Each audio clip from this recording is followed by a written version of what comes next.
I guess I could just talk. Life with Matthew says, whoops, wrong account. Wrong account.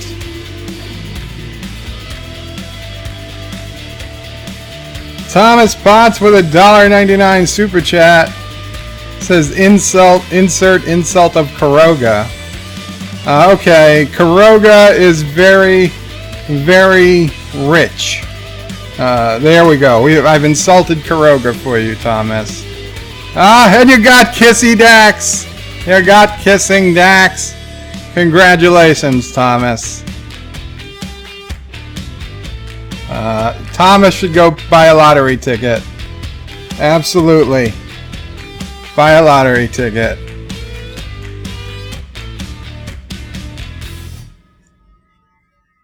Oh, and the sound ended a little early. Qapla, everyone, welcome to a Bird of Prey 5 special Thursday live review of Dave Chappelle's new Netflix special, Sticks and Stones. Now, why am I doing it, you might ask? Well, I've been wanting to watch it, but I also needed to go live today, and I was like, I can't do both at the same time, or can I? Yes, I could just make the live stream a live watch and review of the Netflix special. Why not? So I get to watch it, and I get to do a live stream today. Win-win, and it's a win for you guys, I assume, or you wouldn't be here. So win-win-win. Best possible case, as we all learned from The Office. So welcome Thomas Potts, who was first, and John Araki with a $1 super chat. Welcome John Araki. John Araki, I don't know if you were here a minute or two ago. Thomas Potts did his $1.99 super chat and did get Kissing Dax right away. Cinnabon Bunny was second. Hello, Cinnabon Bunny. Cinnabon has been streaming all morning, depending what your time zone is, on Space Engineers. Josh Street says, down with New Turdistan. AKA Karoga? No. New Turdistan is the same as Turdistan. So I'll just assume you meant down with Turdistan. Hector. Welcome, Hector. Says, Olo Pajaracos, because he loves to hear me do terrible pronunciations in Spanish. Mike Richards says, greetings from Columbus, Ohio. Greetings, Mike Richards. Derek McManus says, hey there, Bird of Prey 5. Welcome, Derek. Glad to see you're not back in the clink yet. Matthew Bennett says, hey, Bird, how's it going? Oh, that's why he was using the wrong account. It happens, life with Matthew. It happens. Josh Street says, Bird of Prey 5 is not just a robot. Bird of Prey 5 is alive. Reference to Short Circuit movie, Johnny 5. Number 5 is alive. Derek says, watched a lot of this earlier. Quite witty. No spoilers, but gun control and the shotgun. I haven't seen it yet. I do know only that Nerdrotic, because I was actually purposely not watching it because I couldn't bear to stand one of my favorite comedians of all time, Dave Chappelle, going woke. I was afraid he was. I mean, he was on Netflix, and it was 2019. And although he's not white, he is a straight male, so he had a lot of hits going against him. I was like, it seemed like an 85% chance in my head that this was going to be woke, even though Dave Chappelle, I've known for years, has been really against the whole woke and political correctness nonsense. I thought, oh, he finally gave in, probably got $20 million for a Netflix special, and just said whatever they wanted him to, said whatever they wanted to be said, and is just collecting his money, and is like, whatever. I am so happy just heard from Nerdrotic and other people that no, this is certainly not woke. In fact, Dave Chappelle basically targets the entire wokeness community and this bullshit about convicting people just based in the media and all this BS. I was so happy that Dave Chappelle did not fall into the trap.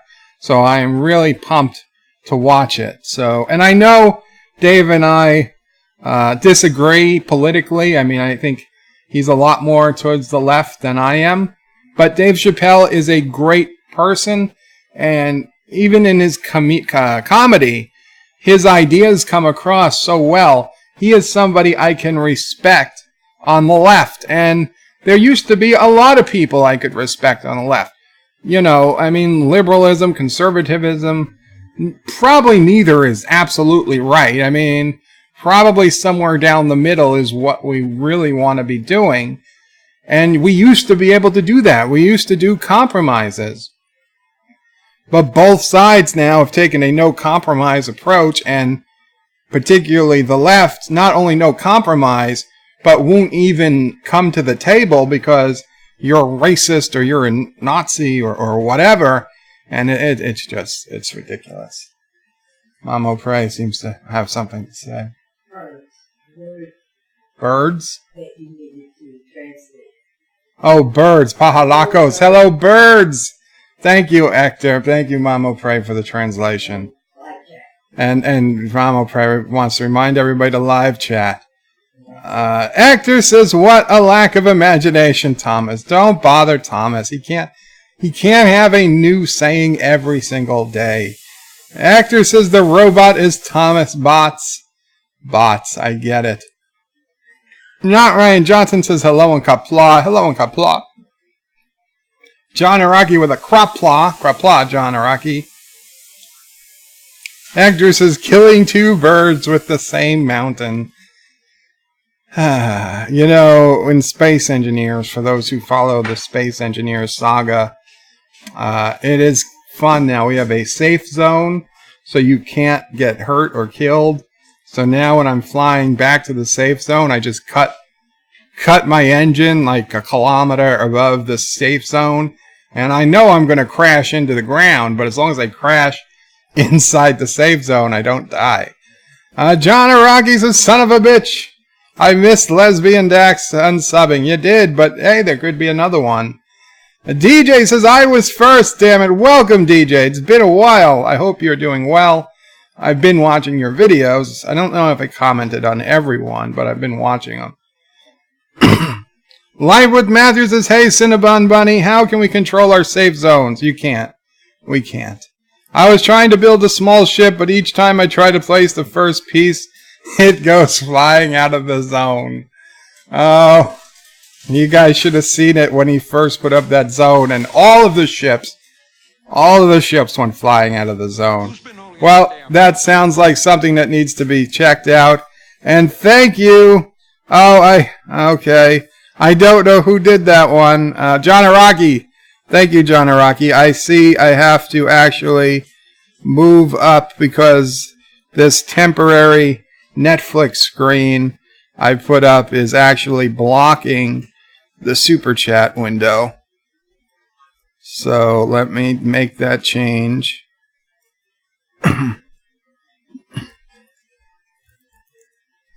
Thank you. So from now on, if we get a super chat, it'll go over all the screens. But thank you, John Araki. Of course, you got Locutus and not Dax, but you know, we'll deal. Mike Richards says beep boop. Cinnabon says life with Matthew. I'll log in and check the settings. Cinnabon, you can wait till the stream's over. Josh Street says Bird Karoga was annexed by Turkestan and Triggerland in my EU4. I don't think so. You're in some type of weird alternate universe where I'm the leader of Turkestan. So, I mean, that's the only way Karoga would ever be annexed. Hector says, is Bird going to tell Chappelle's jokes with his special grace and rhythm? Well, I'm going to, I don't know. I probably am not going to do every joke, but I will certainly try to tell the best ones, and obviously I'm going to have to translate some words.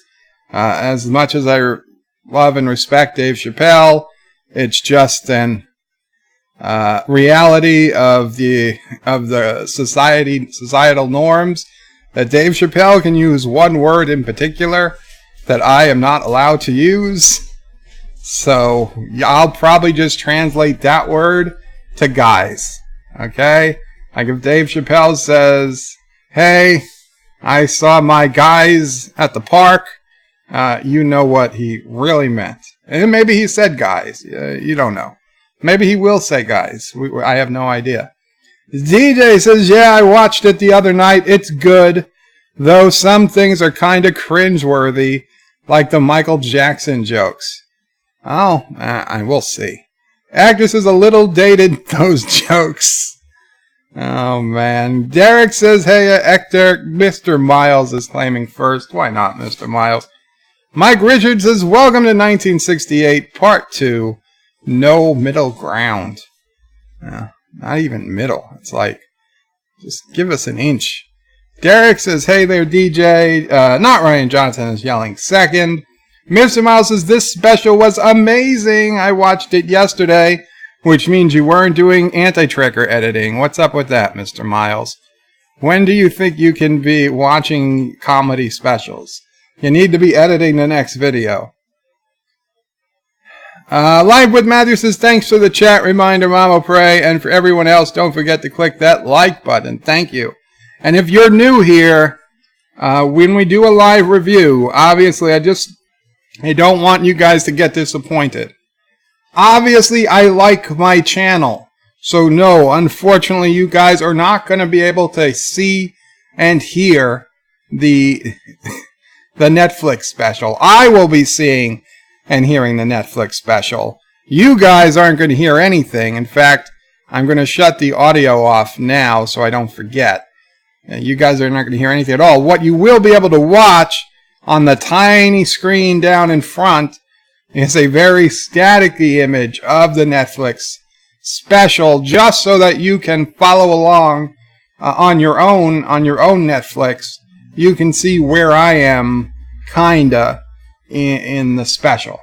Now, the special's about an hour long, an hour and 4 minutes, and there's about 20 minutes of bonus footage, I'm told.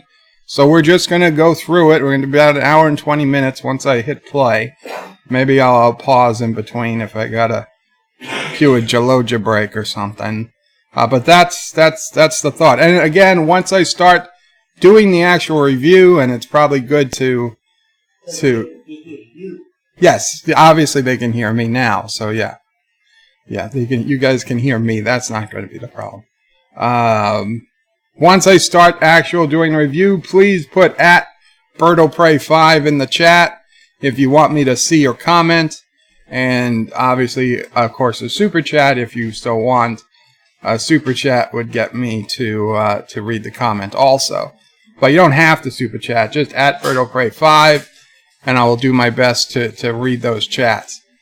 I would also suggest, because listen, you need to support people like Dave Chappelle. It's great if you're watching this video, but if you like what he says and you like his comedy, buy something of Dave Chappelle's. I mean, if you have Netflix, that's great. You'll watch it.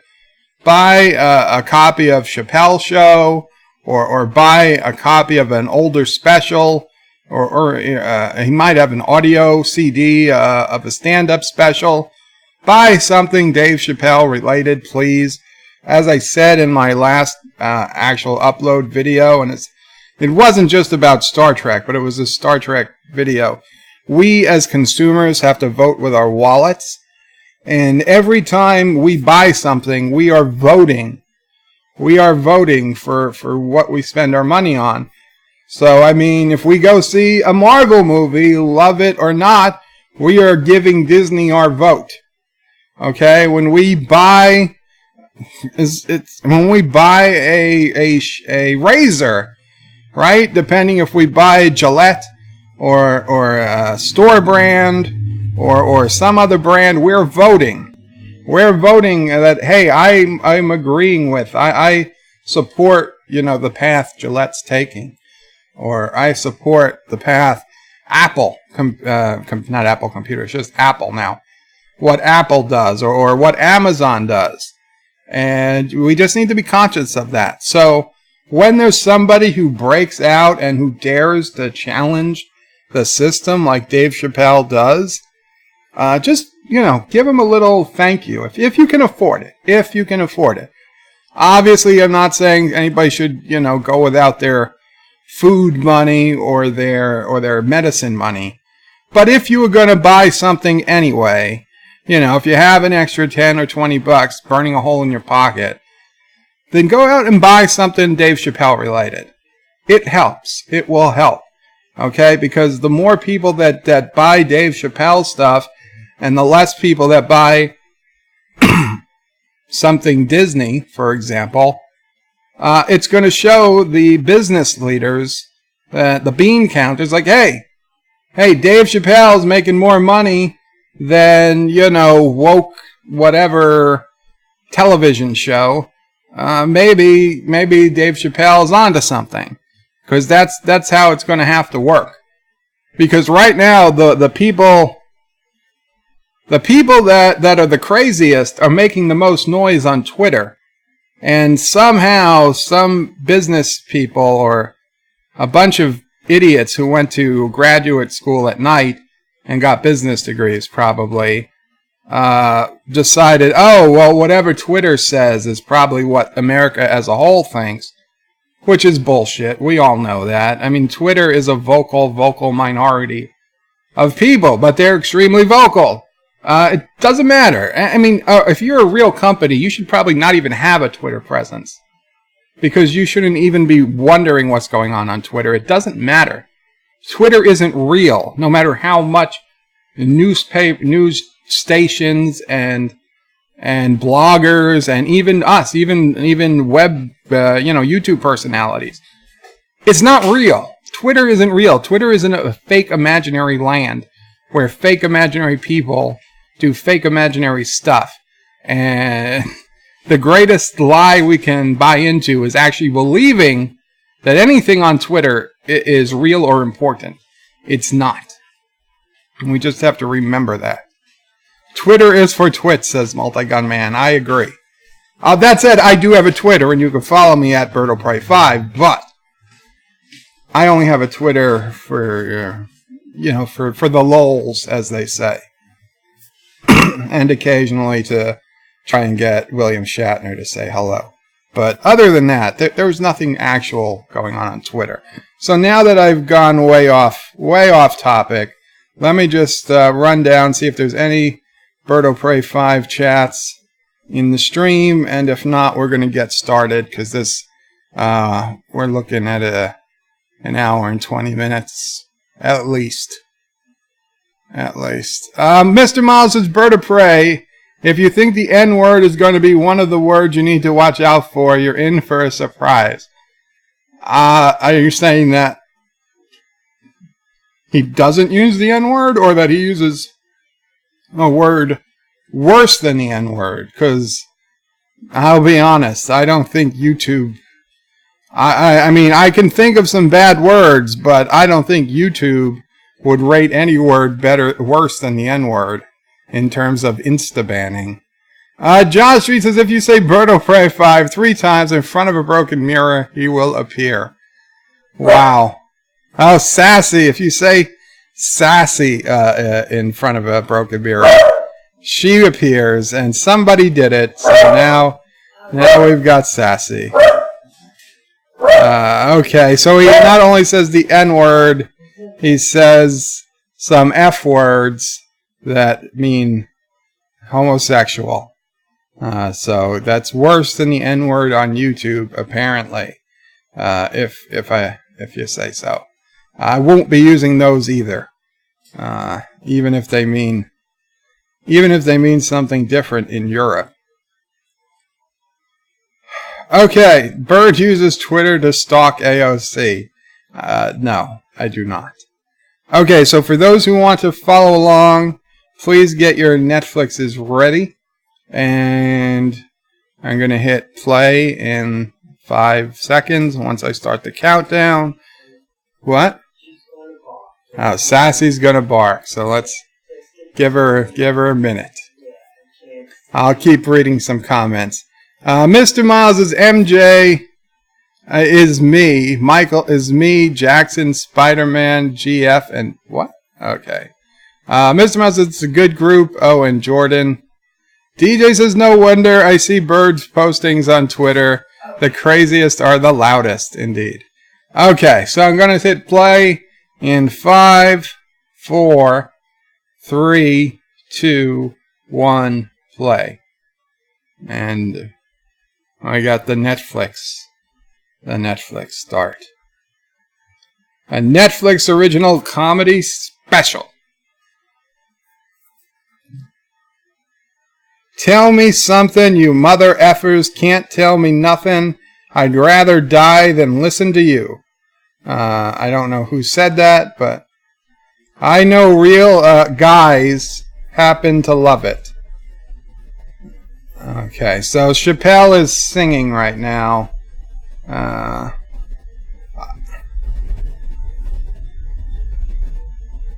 Mr. Miles says, I was saying the MJ initials represent me along with those other peoples and weed. So Dave Chappelle is singing about scandals, and Sticks and Stones comes across the screen, the name of the special.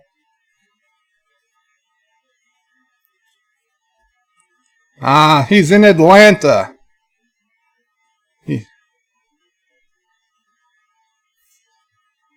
He starts off saying, we should never forget Anthony Bourdain killed himself. Anthony Bourdain had the greatest jobs show business ever produced. He flew around the world and ate delicious meals. That man, wow. That man with that job hung himself in a luxury suite in France.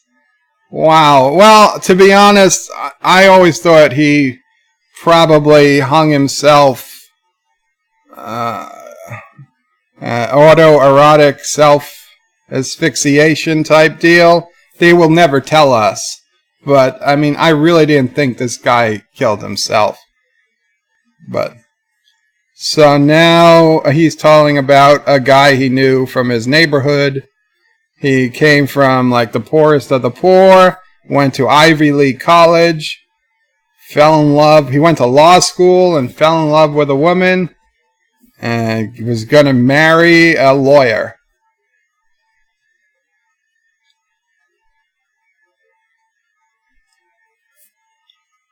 And so he's saying Dave told him when they were home not to marry her yet, save it for later in life. But he didn't listen to Dave. He married her in law school. They got divorced while in law school. And he had nothing. And the woman took half. And then he didn't see him again for years. Then 2 years ago, he goes into Foot Locker, and that guy is there in Foot Locker, who had been to Ivy League college.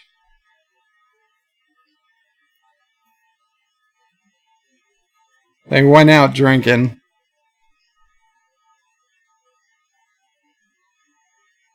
He's been living with his mother for 10 years. But the point of the story is, this guy who went through all this bullshit, it never even occurred to him to kill himself. And Anthony Bourdain, of course, killed himself. Dave Chappelle saying he suggested to him that he should try. Maybe he should try killing himself. Which it would be funny, but obviously he didn't really do that.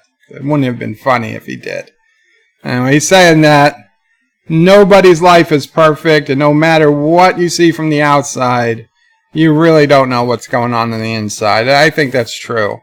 But I really don't think Bourdain was a voluntary suicide. I just don't. Most for what he says. Thomas hates stand-up comedy. So Dave Chappelle's going to try some impressions. He did some impressions on the Chappelle show. Oh, he says he's only got 2. He's only got 2 impressions.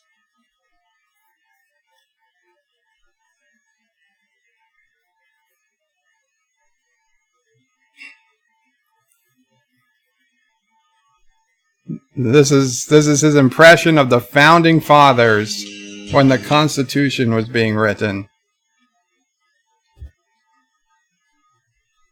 It's the white guy voice he does from the Chappelle show, like when he plays the anchor, the news anchor. Hurry up and finish that Constitution, guy. I'm trying to get some sleep. It's not the strongest joke, but it got some laughs. Okay, so now he's saying this one. We have to guess who he's doing the impression of.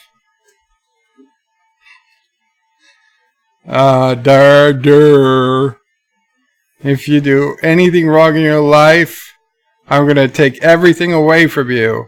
I don't care when I find out. It could be 15, 20 years from now. If I find it, you're finished. Okay, so obviously that's wokeness. Oh, he's saying that's you. That's the audience. That's what the audience sounds like to him.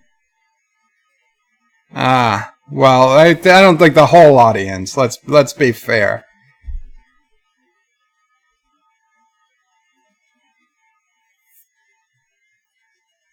He said that it's the worst trying to entertain in his entire life. He's sick of it. The worst time to be a celebrity. Michael Jackson's been dead for 10 years, and he's got 2 new cases. And if you haven't watched the documentary, he says don't watch it. I haven't watched it. He says it's gross. Oof, I can't repeat that. He doesn't want to. He says it's pretty disgusting. Too many details. Oof. They're saying Michael Jackson likes to stare at people's buttholes. That's how gross the documentary was. He's saying he's going to say something he's not allowed to say. Oh, he's saying he doesn't believe him. He doesn't believe it.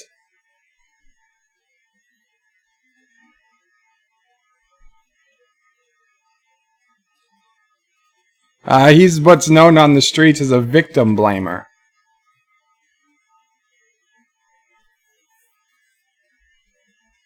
He says if somebody came up to him and said, Dave, if Chris Brown just beat up Rihanna, he'd say, well, what'd she do? Or, Dave, Michael Jackson was molesting children. He asked, well, what were those kids wearing at the time? Yeah. He's saying he doesn't think he did it. And even if he did do it, who cares? He basically said, you know what I mean?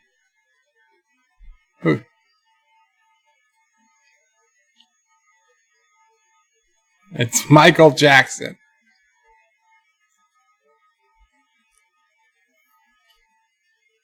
According to his statistics, more than half the people in this room have been molested in their lives. But it hasn't been Michael Jackson. I'm not going to say that.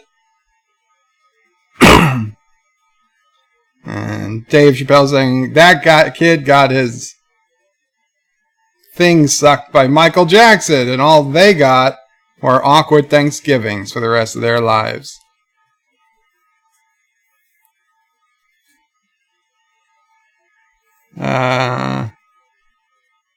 Do an impression of a kid.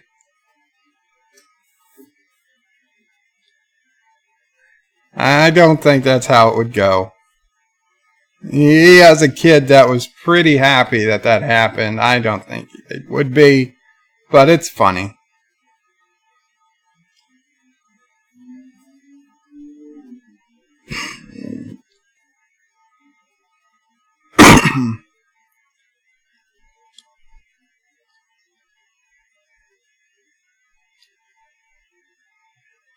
This is why you hate stand-up comedy, Thomas? You hate to laugh?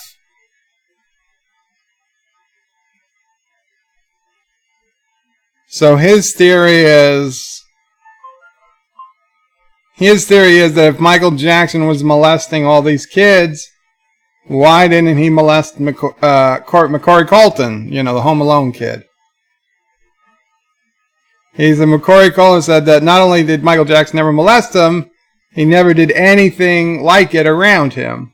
And now Dave Chappelle is saying he's not a pedophile. But if he was, Macaulay Culkin would be the first kid he'd go after. And it'd make him famous. Like that kid, that guy, you know how hard it is to catch the kid from Home Alone.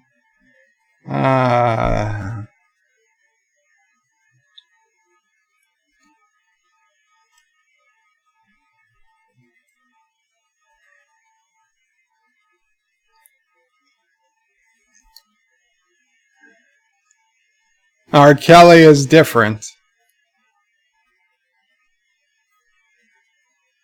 So Dave Chappelle saying if he was going to bet, he's going to say he's pretty sure R. Kelly did that.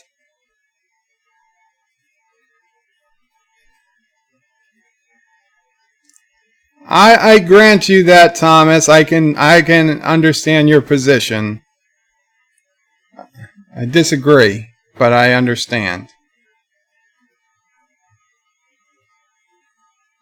So somebody wanted him to be in a documentary about R. Kelly, and he said, "No, I don't want to be in it."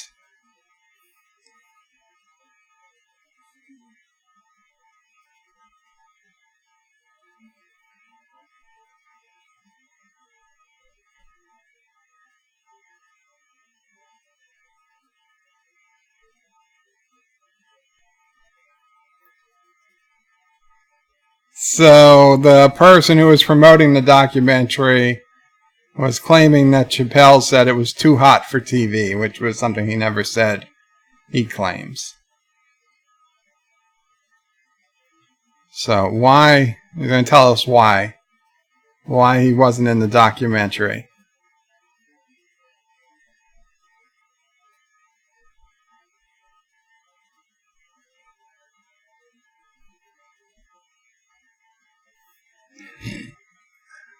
The only reason he wasn't in the documentary was because he doesn't know the guy at all. He doesn't know anything that they don't tell him. So why would he be in the documentary? He doesn't know the guy. I guess that makes sense.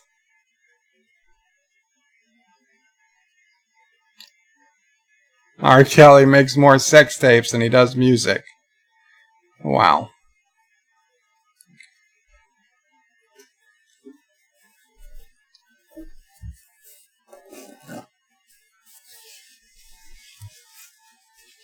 The new one's so bad they didn't even show it.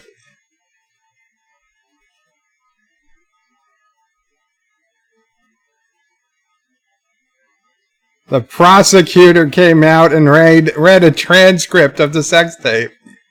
They wouldn't even play it. And it was so bad, R. Kelly sounded guilty in the transcript.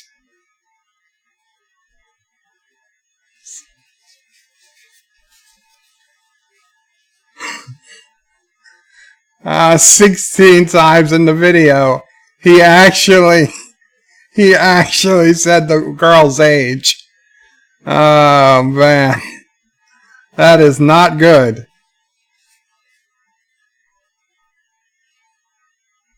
So apparently, I never heard or saw this testimony or this transcript. But apparently R. Kelly was actually yelling out the girl's age as he was having sex with her. So, yeah, that you can't really get out of that one.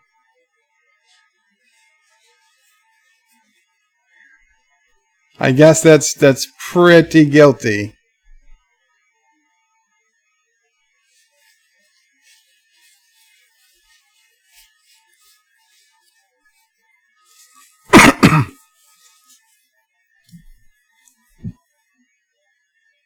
He said, if you're at home watching this on Netflix, remember you clicked on my face.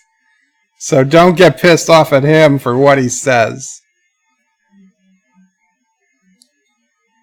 And that extends to the YouTube community.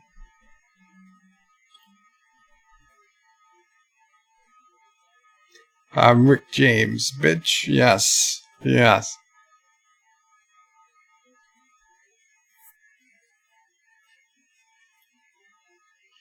Kevin Hart. They got Kevin Hart. I didn't know they got Kevin Hart. Right. It was his dream to host the Oscars. I forgot about that. I put it out of my head. Dave Chappelle says, I remember when he told me about it. He says, that's a very strange dream for an African American. He said, Kevin Hart did it. He did it. That was his dream, and he did. He got the job. Well, he was going to host the 80th Oscars. And he says, Kevin Hart is damn near perfect. As close to perfect as he's ever seen.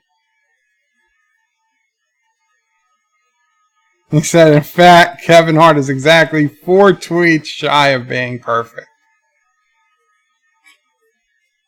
10 years ago, he made some homophobic comments. And he's not going to repeat what he said because this is Atlanta.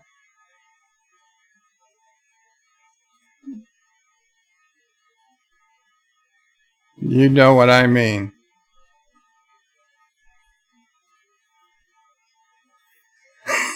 He's sure there's a lot of gay men there tonight with their wives. Oof. He doesn't mean male wives.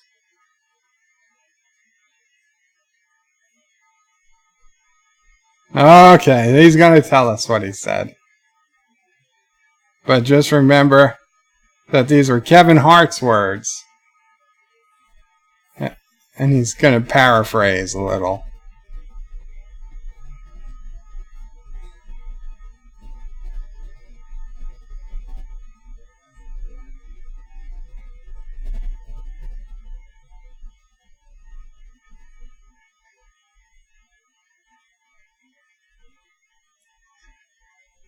So he said that if his little son was looking like he was gay, he'd smash a dollhouse over the kid's head. And that was one of the 4.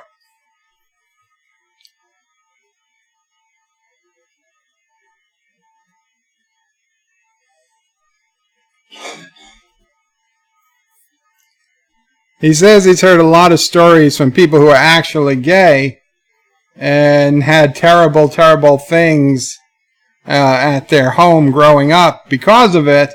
But in all the stories he's heard, never once has he heard a father actually smashing a doll head over a kid's head, because that's pretty clear it was a joke. So apparently the Oscars went to Kevin and said, if you don't apologize, you can't host the Oscars. And Kevin said, F it, I quit. And then he went on every talk show and apologized for 6 weeks. Yeah, like, why did you not just apologize if you were going to apologize? And then Kevin effed up. Says, I understand the mistake he made, because I made the mistake early in my career, 15 years ago, he's saying.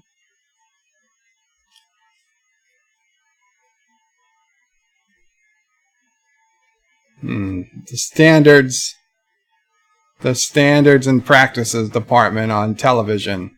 He's talking about Chappelle's show. He says if you're doing your job well, you'll never hear from them. But if you're making the Chappelle show, you hear from them all the time.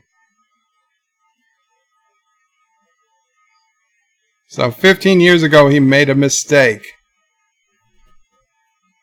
It had the F word for gay people in it. And he didn't realize it was not appropriate for television.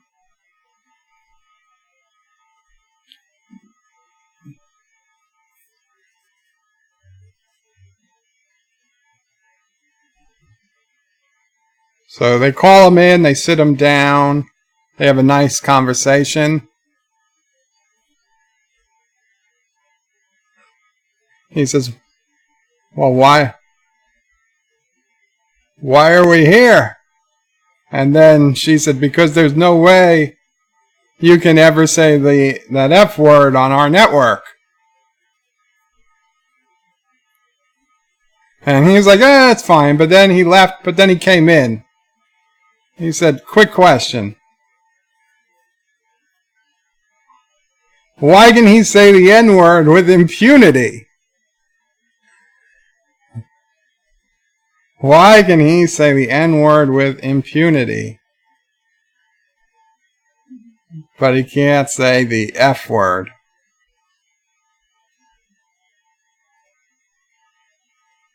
Because, David, you are not gay. She sounds like she's assuming his sexual orientation. Oh my God, that's great. He says, well, Renee, I'm not an N-word either. Excellent. Excellent. Bravo, Dave. Bravo. Greatest line. Probably greatest line of the night.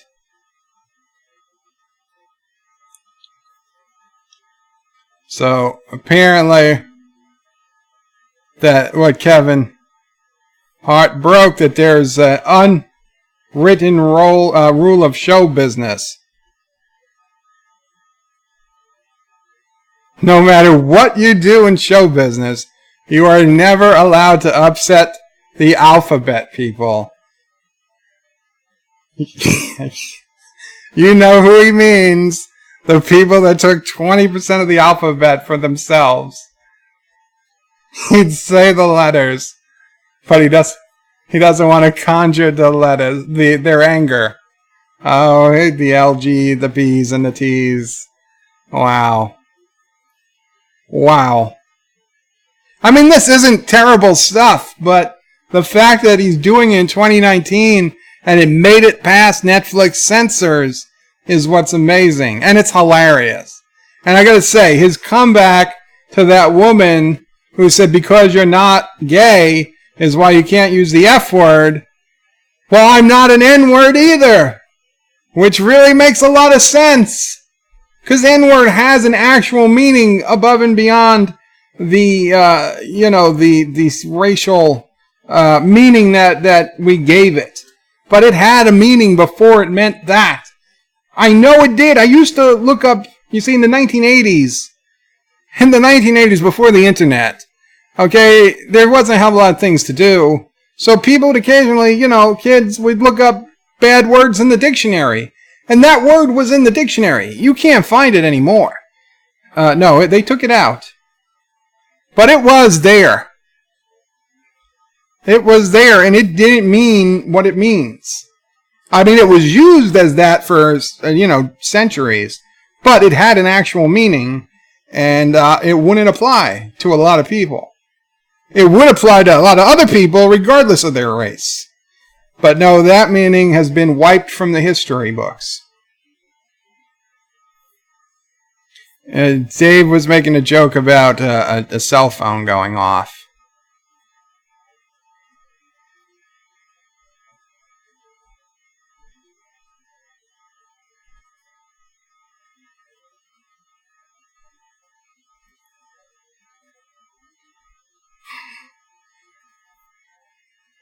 Oh, he just called somebody's phone gay.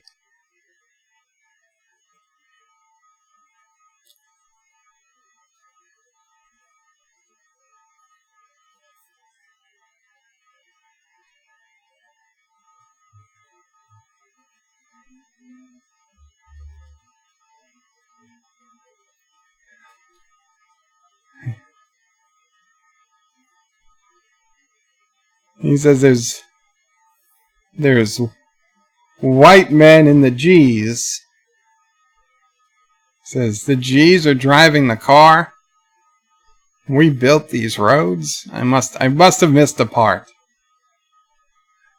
The rest, the G's are driving the LGBTQ train. So the G's are driving, and the L's are in the passenger seat. Everybody likes the L's except for the G's. Wow.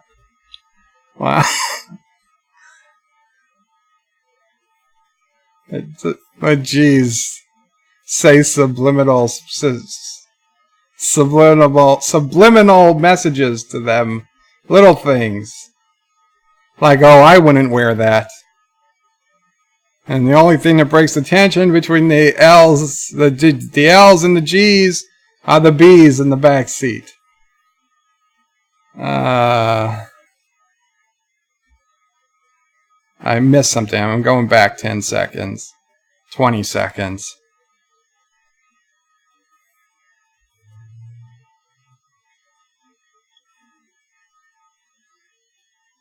Everybody scream out when you hear your letter, he said. Somebody in the audience did a woo woo, and he said, that's it. Everybody scream out when you hear your letter. But if there's one thing the L's and the G's agree on, it's that the B's are gross. And they just seem greedy.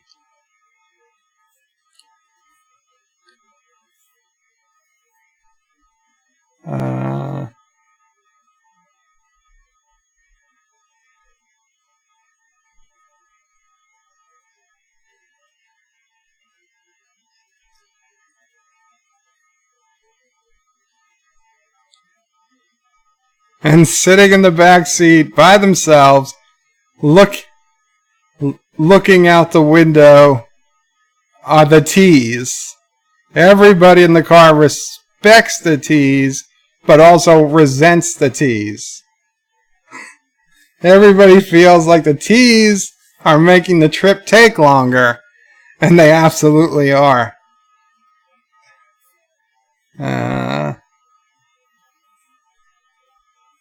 The T's don't even have to say anything bad. They're in the back talking to themselves, saying, I'm hot, and somebody's cursing at them, saying, shut the F up. Open the window. Yeah.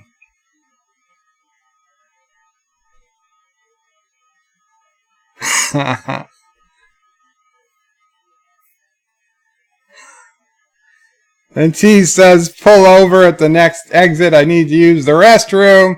And the driver says, there's not a restroom for you for the next 4 states, guy.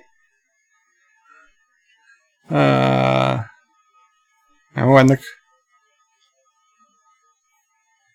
the cars can't get any more intense, the Q's are hitchhiking down the road. They get picked up.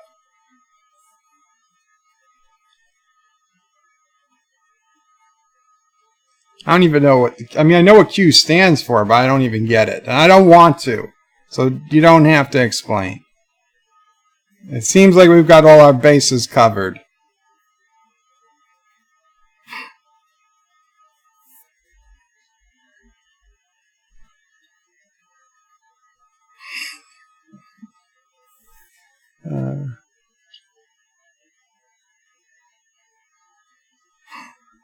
So he's pretending to be a Q now.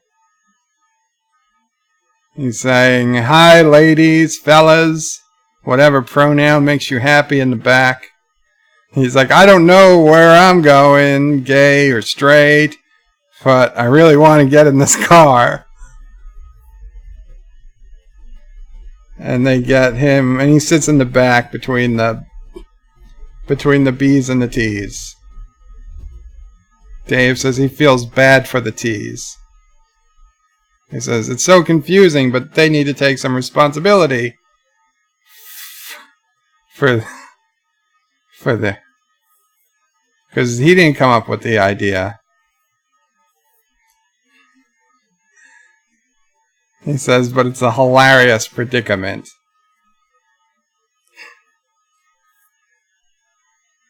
He said it'd be funny if it happened to him. He said, what if he was Chinese but born in that guy body? Oh my God. He's doing Asian con, but not con.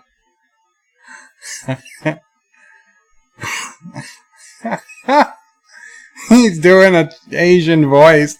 And he said, why? What's the problem? This is how I feel inside.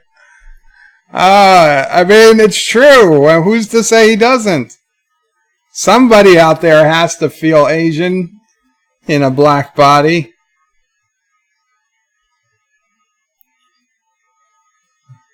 So he says, say LeBron James changed his gender. Can he stay in the NBA? Or because he's a woman,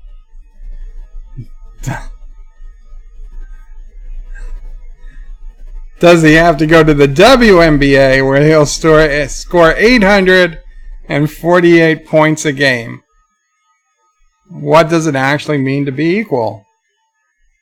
I mean, if women were actually equal to men, there wouldn't be a WNBA. You'd just be good enough to play in the NBA. Here's another controversial. They could shut the F up. Yeah, that's going to be controversial.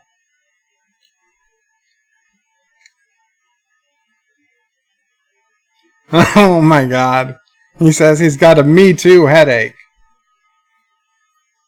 Said, ladies, I said in my last special, I told you were right, ladies, but the way you're going about it is not going to work. Louis C.K. was a very good friend of his before he died in that terrible self-pleasuring accident.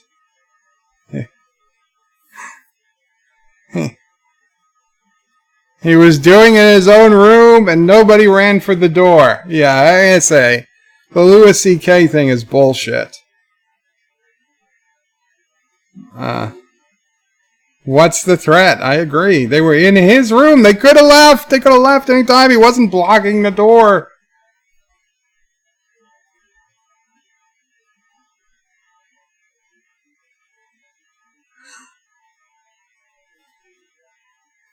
Oh, man.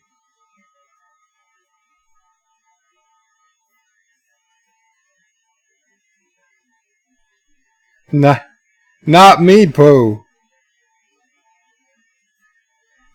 He didn't do anything he could call the police on. So now he's doing a pretend call that he was calling the police. He said, "Hi, police." He's like, I think he's self-pleasuring himself while I'm on the phone. And so the police are going to be doing the same thing and saying, what are you talking about?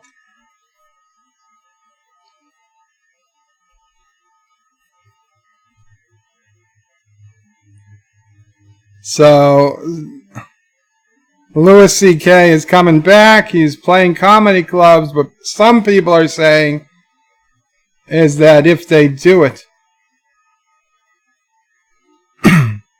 if they saying that if he plays these comedy clubs, somehow it's hurting women. And he's saying, ladies, you got to get this straightened out. Now we've gone into the abortion law. He just said he's not for abortion, and somebody booed him. He said, "Oh, shut up, guy." Though it wasn't a guy.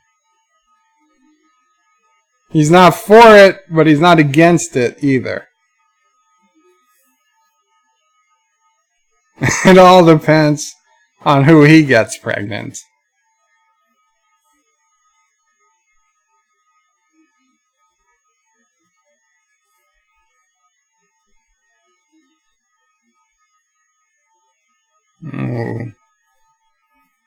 He said guys don't have a say in this one. He says it's theirs. It's for women to decide.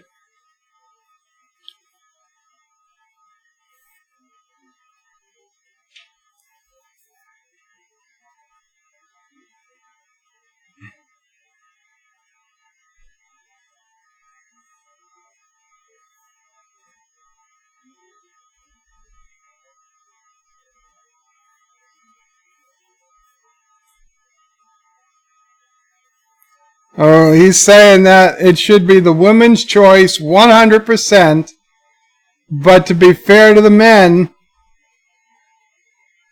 that if you decide to have the baby, the man shouldn't have to pay. That's only fair. If they get the power to kill the baby, they have the power to abandon the baby.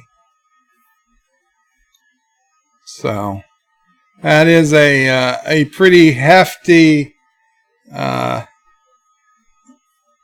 it's just something somebody would say when they don't really believe what they're saying.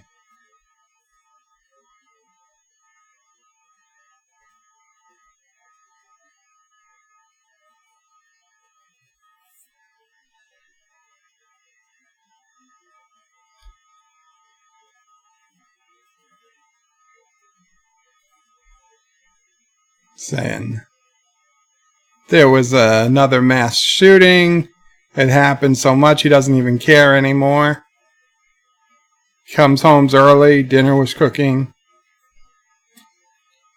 He was wearing a $12,000 suit.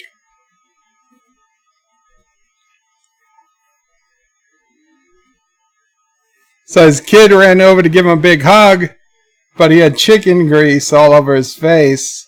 So he pushed his kid away because he doesn't want the chicken grease on his suit. He said, "What is this?" He said, "Chicken grease." And then I don't know. He said, "No, this is duck."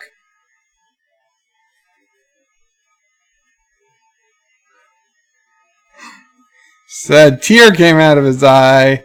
He'd never thought he'd do so well. He'd raise a guy with duck grease all over his face.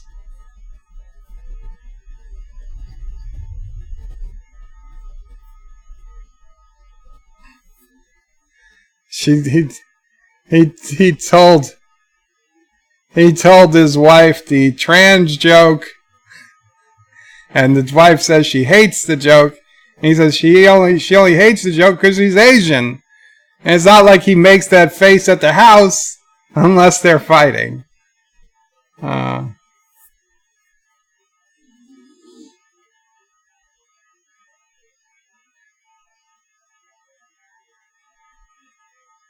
So he asked the kid how was school, and the kid said we didn't have school today technically because it was a mass shooting drill.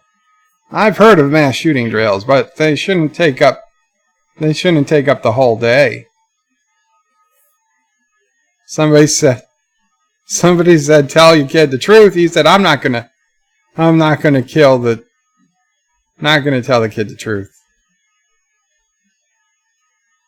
Said, "Listen, kid, if somebody wants to come into your school and shoot it up, you're probably going to get shot.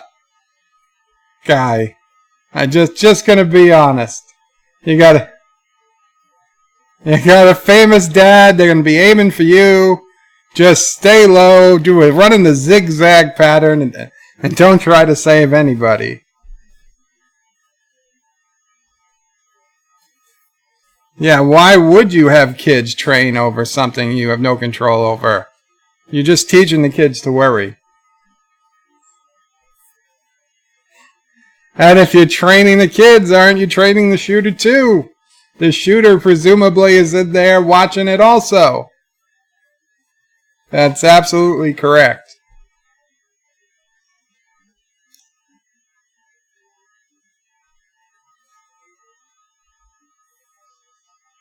Maybe the teachers should do the drill, not the students.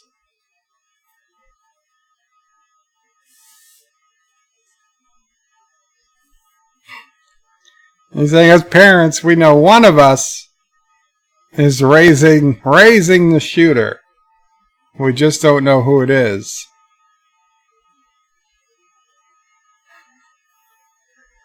All we know is that if you're a white parent, the chances are exponentially higher than the rest of us. Shooting up schools is a white kid's game. It is.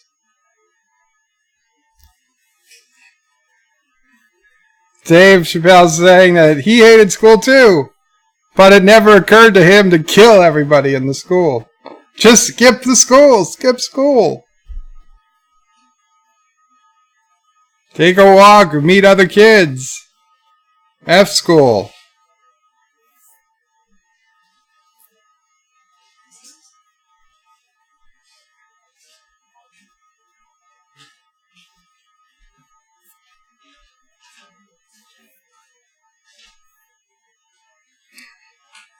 I don't see any peaceful way of disarming America's whites.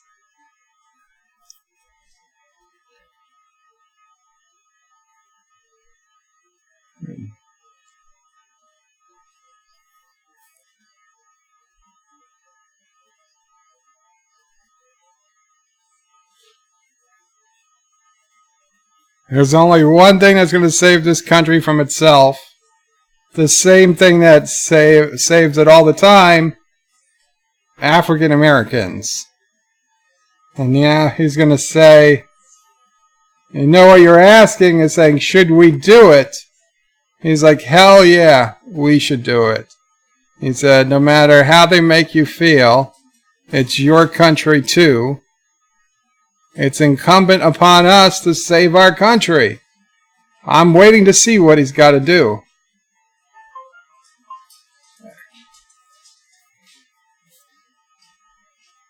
Every able-bodied African American must register for a legal firearm.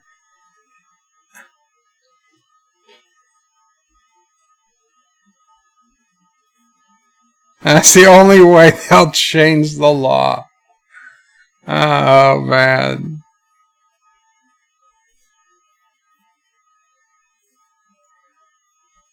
He hates guns, personally.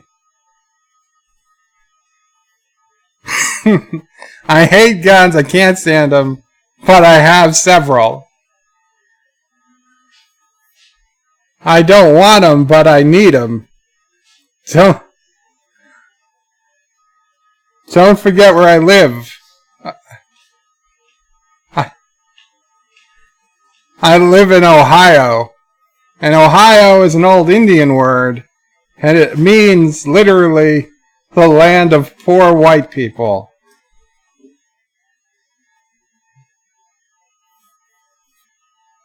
Poor white people love heroin. They can't seem to get enough of heroin.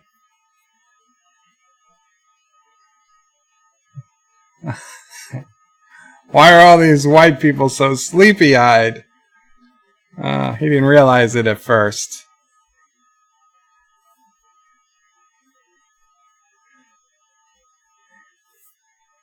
He was coming out of a nightclub in Dayton. As soon as he opened his car door, all by himself, some heroin-addicted white guy popped out of a trash can. And then he says, I realized it was a woman.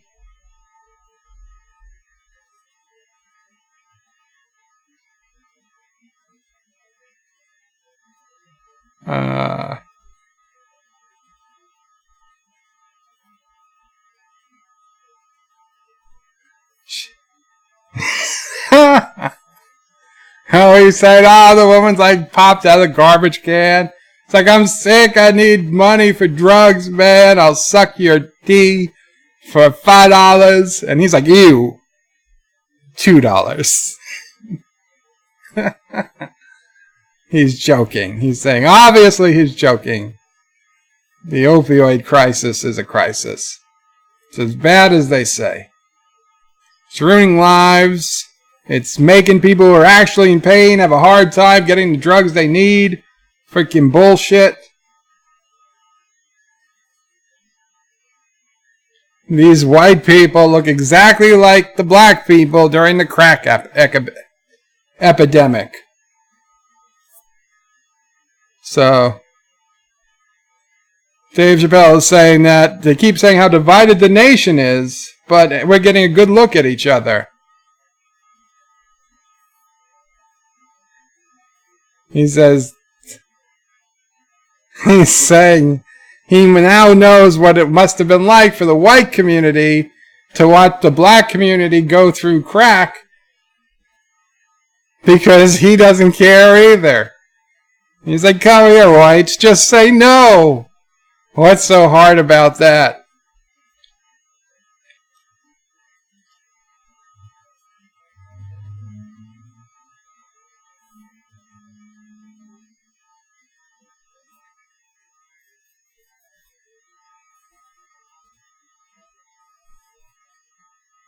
Well, they're criminals too. He said these people are sick, they're not criminals. They're criminals. Said, be that as it may, he's armed to the teeth. First gun he bought was a 12-gauge shotgun.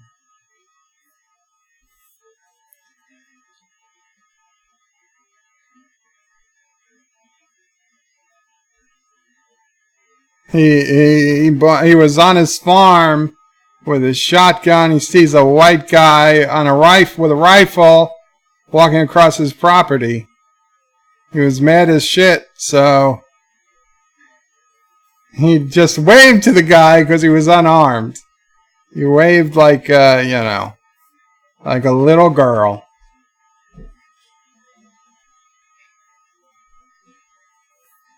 And as soon as he got far enough away, he ran in his car and sped to Kmart.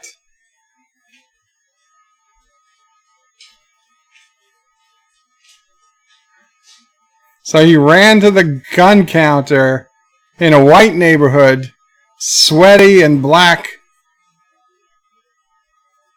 He says, I need a gun immediately.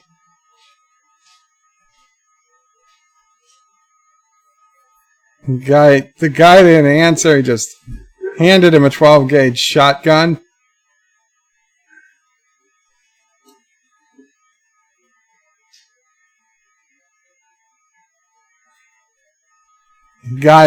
He's like, I'm going to need bullets too.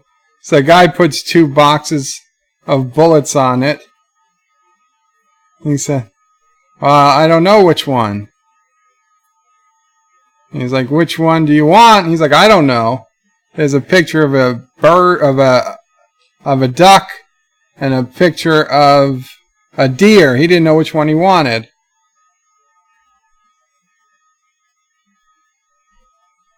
He looks at like, well, what's the duck one? He says, nope, that won't kill a man.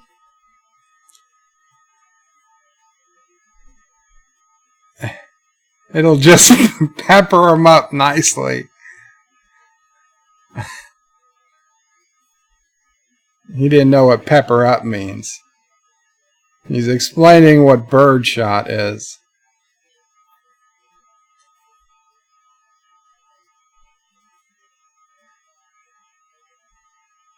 Hot BBs shooting through your skin. Not enough to kill ya. But when Dick Cheney shot a guy in the face and he lived, that was birdshot. And then there's buckshot. I'll put a hole in a goddamn truck if you wanted to. So which box do you want? So he picked the box up with the deer on it and shook it.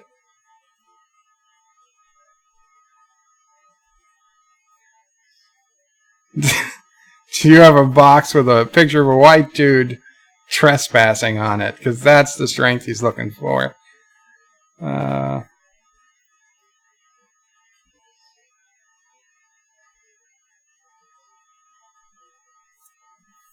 Apparently there's a formula that you should buy both boxes.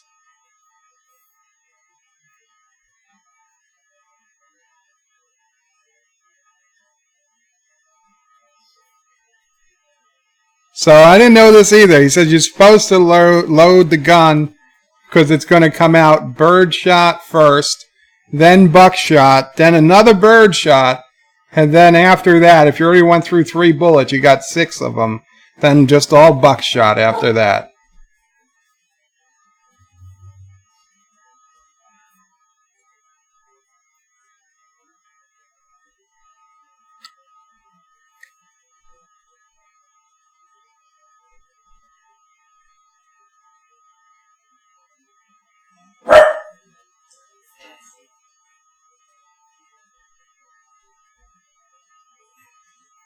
So the wife said, "Get out his gun." She heard something. He pulls his thing out. So he gets the real gun, goes out, says right in the kitchen is a heroin-addicted white, and it's digging through the change jar.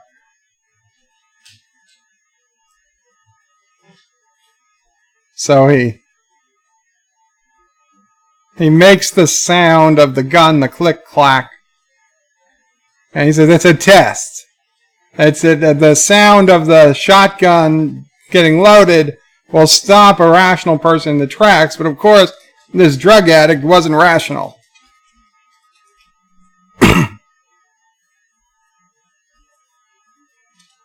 He says, if he shoots him once, the bird shot will penetrate his hot yellow skin. It's bird shot. It's not going to kill him. And it should be the end of it. And he says, oh, if he's miscalculated.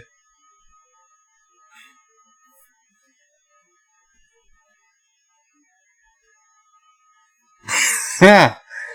He says, he shoots the guy's laying on the ground, he realizes he miscalculated, his teeth are horribly disfigured, it wasn't heroin, it was crystal meth. It was crystal meth. So the guy jumps back up, so he's got to shoot again. So I said, and one more bird shot, then it's buckshot. He'd be on the floor saying dumb heroin words, heroinatic words. But the last thing he'll say is, hey, why is your junk out? Which was the beginning of the joke.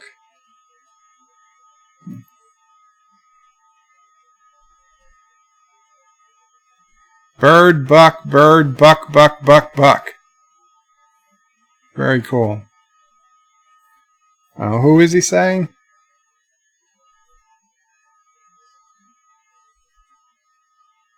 Juicy Smoothier? A very famous French actor?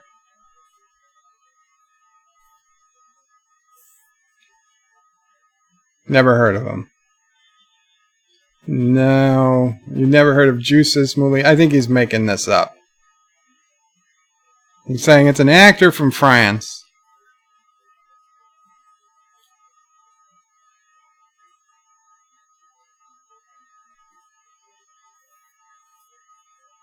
Oh, he became famous on the show called Empire. I never watched Empire. Oh, that guy. The guy, he says one night he was in Chicago late at night. He says, and he was the victim, and he starts cracking up laughing.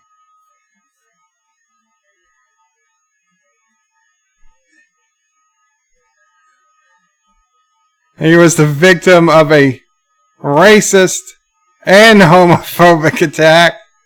You see, he is gay and he is black, not just French. Not just French.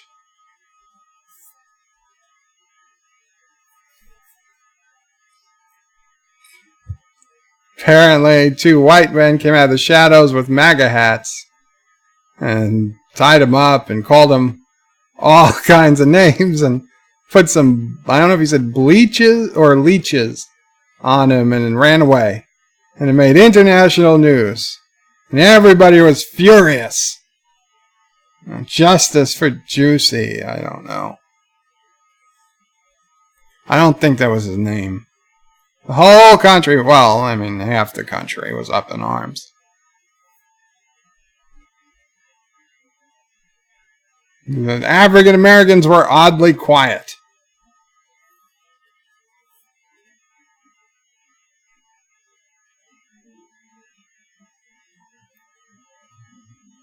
He's saying the gay community started.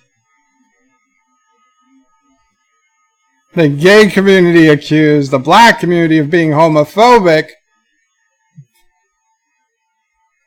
And he said, but what they didn't understand was that they were supporting him with their silence because they all understood that this guy was clearly lying. None of this made sense at all. Yeah, I mean, none of it made sense. He's like, said that these white guys are going to come up to him and say, aren't you that F-word, N-word from Empire? He's like, no, white people don't talk like that. He says, that sounds like something I would say. Not something a white person would say. I called it too. I called this as soon as it happened.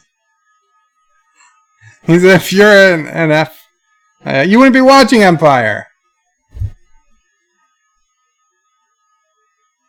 He says he'd never feel sorry for the police, but he even felt sorry for the police. Imagine if you're the cop taking this guy's police report. 2 a.m. You left the house 2 a.m. It was 16 degrees. Okay. You were walking. Okay, sure, you're walking. I'll put that in there. Where were you going? Subway. Sandwiches.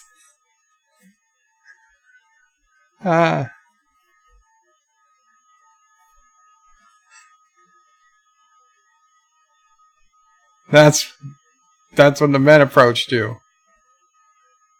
MAGA hats. MAGA hats on in Chicago? He calls in another cop.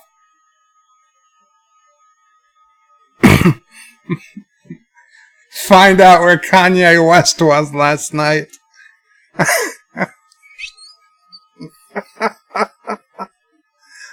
I can't see. He said they put a rope around his neck. Says, anyone here been to Chicago? How much rope? How much rope do you remember seeing? How much rope do you remember seeing in Chicago? Who's got rope? What is this, 1850? Oh my God. I can't see. Oh. I'm not crying, it's soot. It's soot. So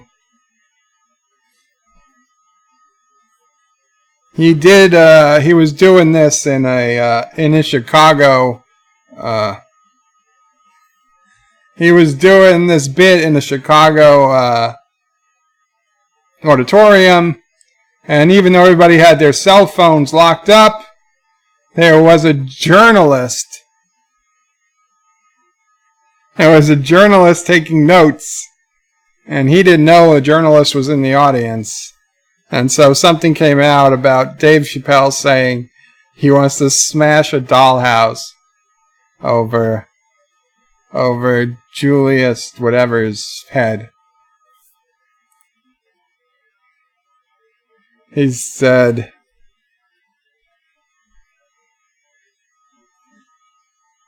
Dave Chappelle said,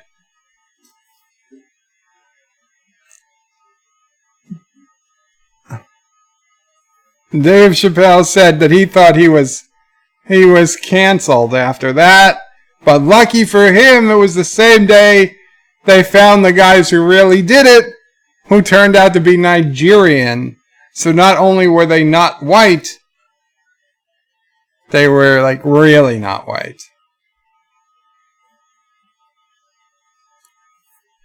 And he says, just know that I only make fun of people if I see myself in you.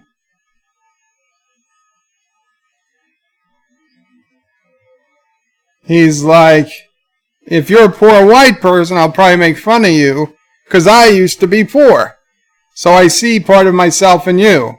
And the only thing different between a poor white person and a poor black person is that a poor white person feels like it shouldn't be happening to them.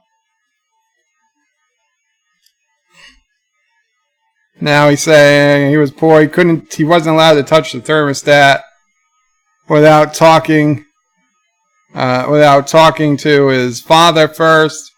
He said, please just turn the thermostat up to 32, it's freezing. And the father said, just don't think about how cold you are.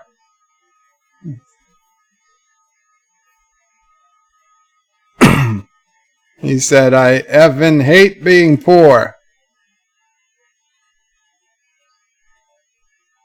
And the father threw his newspaper on the floor and said, David, David, David, you're not poor. Poor is a mentality.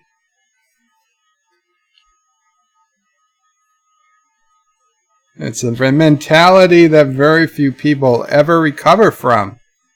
You're not poor, you're broke.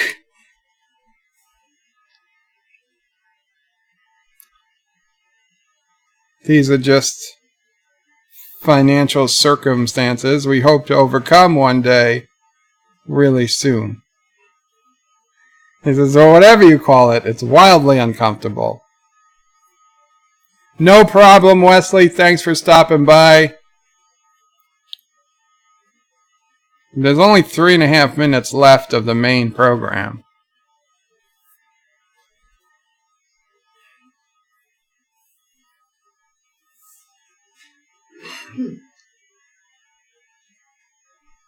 So he wanted to go to a school dance. It was $3, and the father's like, sorry, I don't have it. He's like, what do you mean you don't have $3?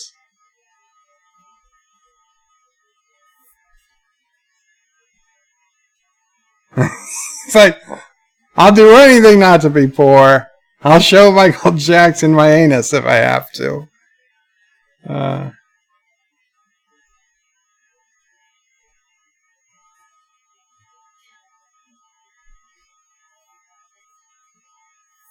Said that if you want to go to dance that bad, there's change in the change drawer. And he said that's what he did. He was a 12-year-old kid. He took the change. It's like it feels like when you're poor, you feel like you're shamed. It's a shame.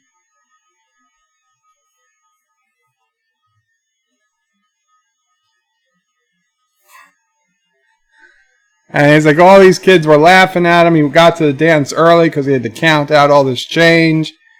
And he said that was the only time in his life, all these kids laughing at him behind him online. He's like, that was the only time in his life that he really felt, man, I should kill everybody in this school. And that was the end of the main set. So I'm told there's some type of bonus footage at the end here. Multi-Gunman says, Bird of Prey, this comedy sounds really good. I'm going to watch it tonight. Definitely. If you've got Netflix, please watch it. Because not only will you laugh, I mean, I don't do this justice, but not only will you laugh, but you're going to tell Netflix, hey, this is what we want to see. Not that bullshit, Another Life, Millennials in Space, worst television show on Netflix of 2019. Yeah, you don't want to watch that. You want to watch this. You want to watch this more than once. Netflix needs to know this is the stuff we want. So So there's just some rapping going on now as we come to the end. I'm wondering if we're going to get a link to this bonus footage or what. I'm going to have to look for it. Scientific Lens is equal opportunity offering. This special is perfectly balanced as all things should be. Good to see something not suck these days. Absolutely, Scientific Lens. And Mr. Miles says the bonus footage will autoplay. Very cool. Very cool. We got a picture of Dave and his wife, I think.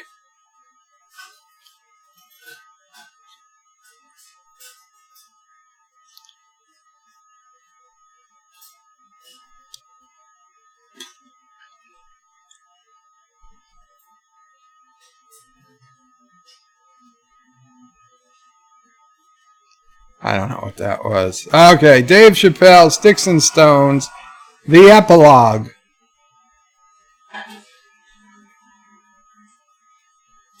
He's got bad news for the people in the front rows. Some people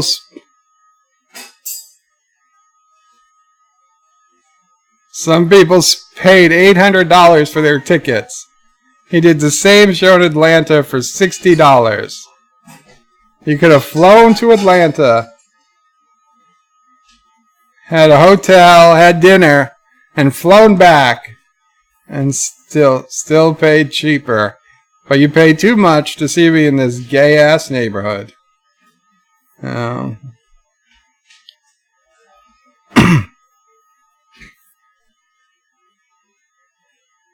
haven't been so many P-word references since Katz was here. 2 weeks after Sticks and Stones films in Atlanta, Dave Chappelle made his debut on the Broadway stage. Oh, so he was right here.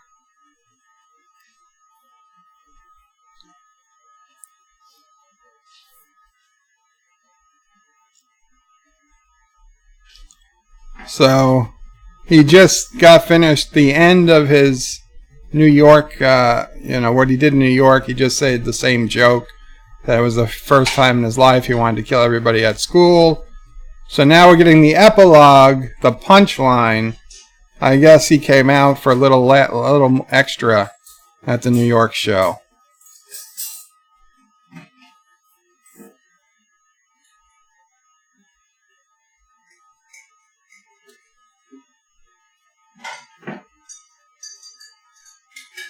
He's been doing this set all week. As some guys look like they were in actual pain when he tells some of these jokes.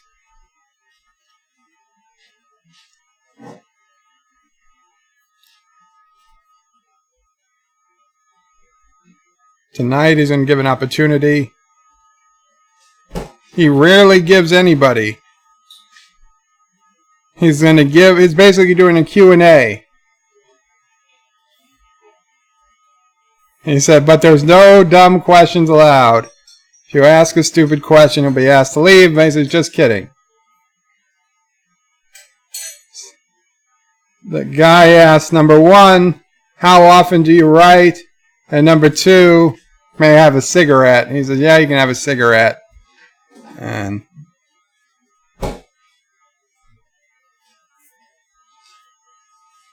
so some lady asked if you remember the scene, and she does something, I don't know what. He says he does remember it. So now some guy's asking.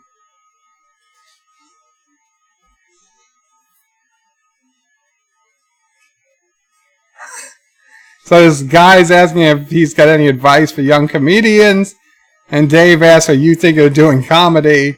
And the guy says, well, I've never done it before, but watching you makes me want to try it. And Dave says, I don't know if that's an insult or not.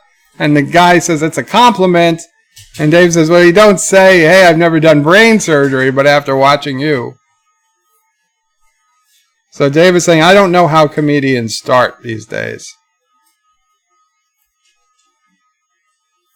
Once you start, you can't stop. No matter what happens, no matter how bad it gets. Comedy's weird like that. Although Dave did stop for quite a while.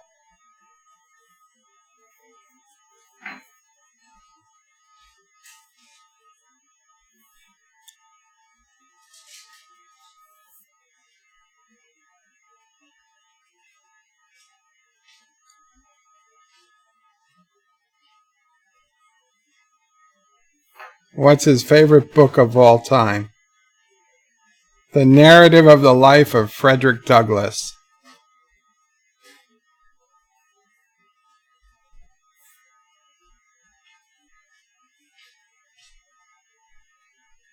MFK, Michelle, Rihanna, Oprah. And he says Michelle Obama. He says he's probably in quite a pickle. He can't say he'd F Michelle Obama. He wouldn't kill any of those women, but he'd F all three. You didn't answer the question, Dave. Tell us the story. Tell us the story about Charlie Murphy. Your favorite Charlie Murphy story.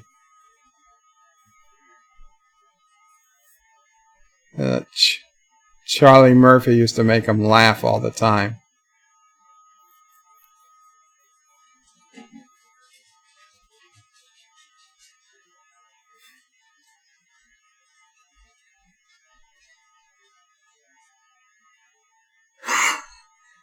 So he asked Charlie Murphy if he thinks Michael Jackson really did those things.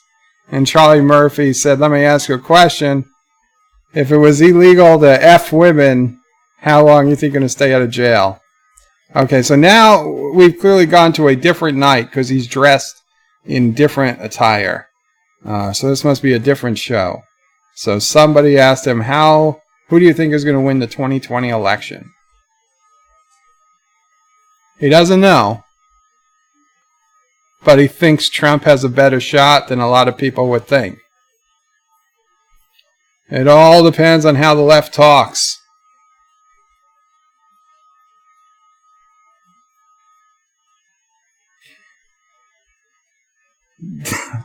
Donald Trump's over there on the right grabbing handfuls of you know what, and Joe Biden's over here can't even smell hay. Can't even smell hay? I don't know.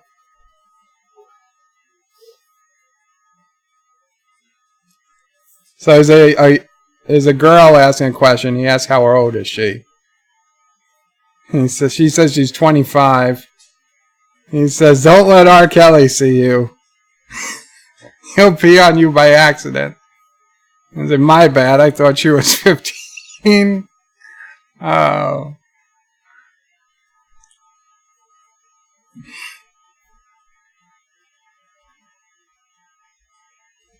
Is there anything you've learned from another comedian that will stay with you for life?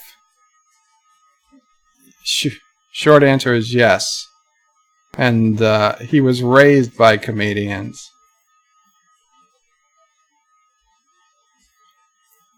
He started doing comedy at 14. And he went to a funeral last week. He put in this guy in the ground and he realized that the comedians were as influential to him as his family. He considers them his family. It was very, very touching. Oh, smelling hair. Thank you.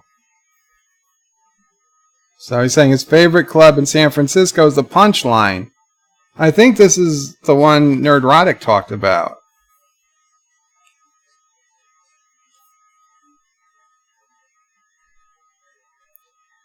He hadn't figured out what he was going to say. He did a Me Too joke. And a woman stood up, white woman, stood up crying.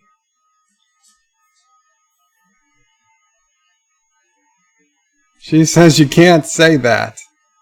It's a small room. He says, are you okay?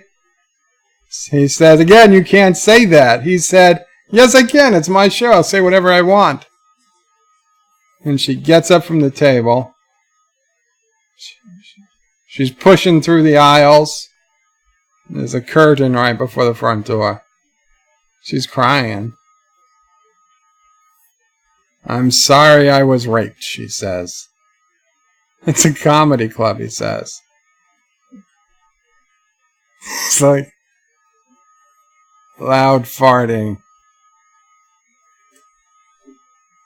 As you get out of an elevator, now he's trapped in a room with this woman, Stink. Miss, he says, it's not your fault that you were raped. But it's not mine either. Ta-ta.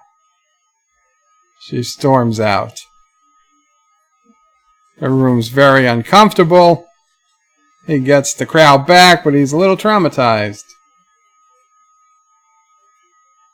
Same show, there's a trans woman in the audience. Well, it's San Francisco.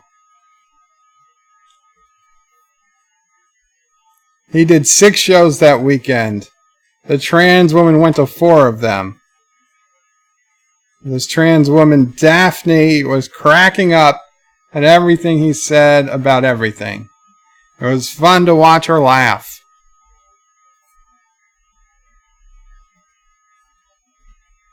She was having a great time, smiling.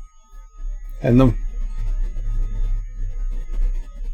the more fun she had, the worse he felt, because he knew he had some trans jokes to unload. Maybe I shouldn't say these jokes because I don't want to F up her evening. He's saying, well, if I don't say them in front of her, can I say them at all? He said, so I let him rip. And he said, to his surprise, she laughed harder at the trans jokes than anybody in the room.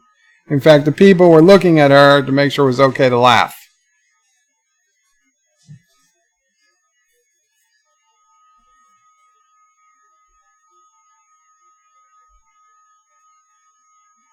So he's trying to figure out why one woman can't take any of these jokes and the other woman can take all of the jokes. And I'm pausing it here because I bet I'm going to answer this question. He's like, and then he realizes it. He's going to say, because one of them was a man. Let's see. Yep. Because that one used to be a man. Uh-huh.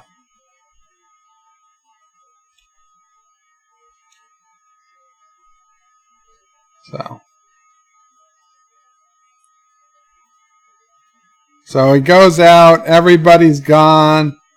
Daphne's sitting at the bar by herself. And Daphne's like, hey, Dave, come join me for a drink. So he goes up to her. But she's cool. She wants to be a comedian. She was asking for advice. Says, you sure do get a bad rap for your trans jokes. He said, you don't have to say that. I hope I didn't offend you. Wait, what did she say? He said, you don't have to say that. She said, no, in fact, I read about you in the New York Times. He said, you did. He said that they blamed you for R. Kelly.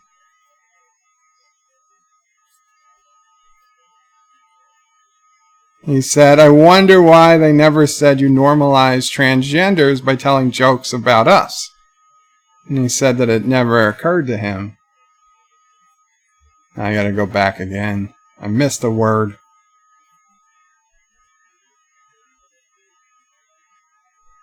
Oh, he said we started making out, right? Yeah. And he reached up to see what it felt like.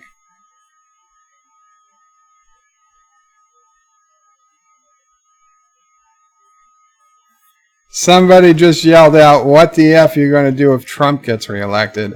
He's probably going to say, I'm going to sit back and make money.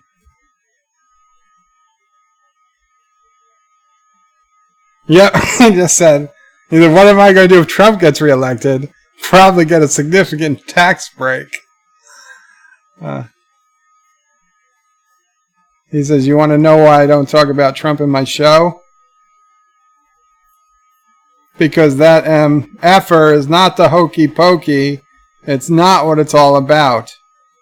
There's millions of people, and the ideas he puts forth are not his own. He's singing for white people's greatest hits. So why would I worry about him and not the other millions?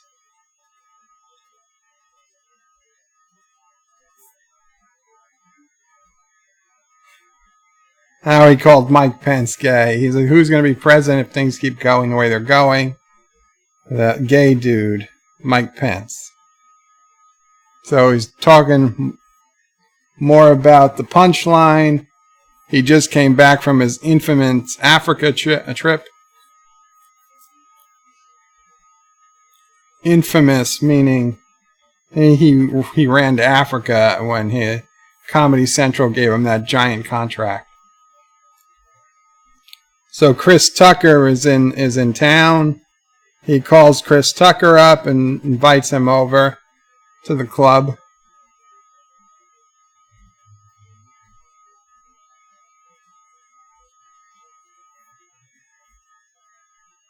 So, okay, if I bring some friends? He said, yeah, you Chris Tucker, you bring whoever you want. He shows up to the club late. Gets into the dressing room. Sitting in the dressing room is Gavin Newsom, who was the mayor and now he's the governor, and Kamala Harris, who was the DA from San Francisco and now the senator, and now is running for president on Democratic. And sitting next to her was Al Gore, which was weird. And sitting next to Al Gore were the two guys from Google. He doesn't know their names, Sergey and somebody. Chris Tucker and Ben Jealous, the president of the NAACP. And Paul Movie was drinking scotch. They're all just hanging out. They all got along really well. They started talking. Greetings, Joseph.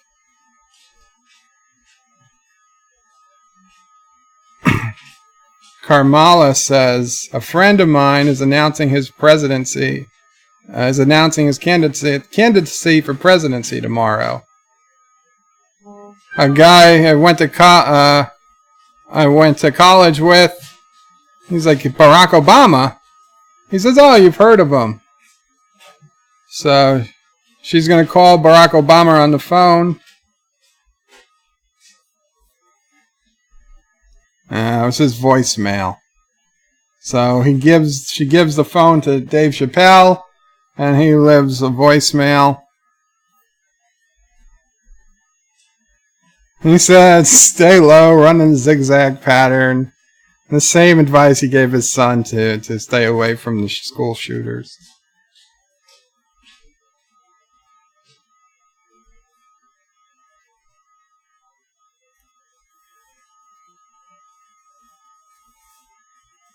He says, sir, I really believe you can do this. I wish you luck. So they go to coffee the next day. Mom, just so you know, Angels says he's leaving in 5 minutes.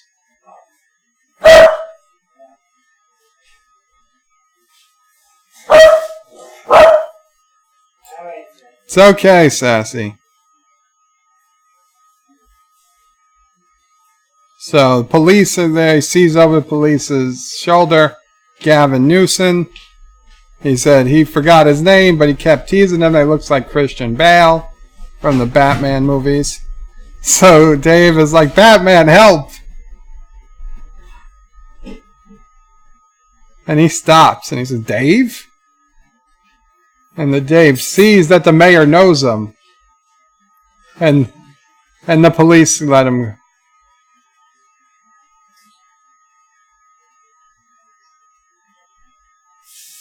So the mayor's like, here with Prince. Would you like to meet him? And and Dave says, oh, I know Prince. But then they go around the corner, and it was Prince Charles, not Prince.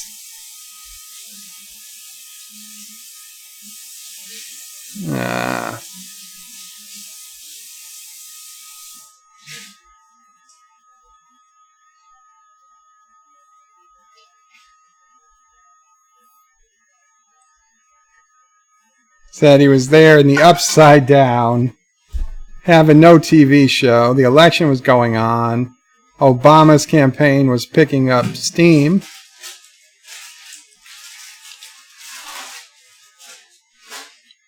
Him and Chris Tucker. I think it was the debate. It was Barack Obama, Hillary, and whoever that other one was running.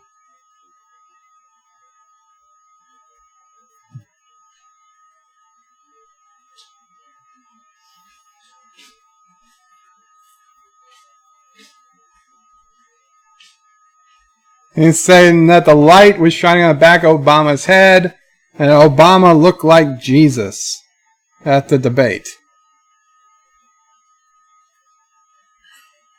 And he realized at that moment, he was certain he was looking at the next president of the United States. He got really excited. He's not the kind of guy who gets excited about these things. He says he's got to meet this guy. So he stays, that they're all doing interviews after. He just kept waiting.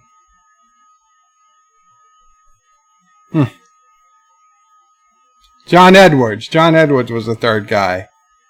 He got done with his interviews first. He didn't want to see Dave Chappelle. Hillary Clinton just walked past him. Didn't pay no attention.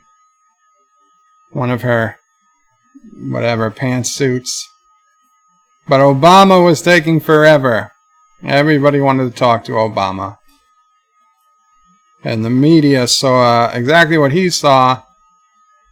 That was the guy. He waited over an hour and a half. And Obama makes eye contact with him. He sees him. And he says, Dave Chappelle.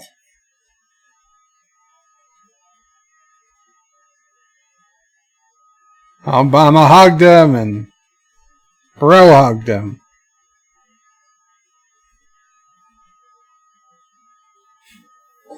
He claims that he said in his ear, I got your message.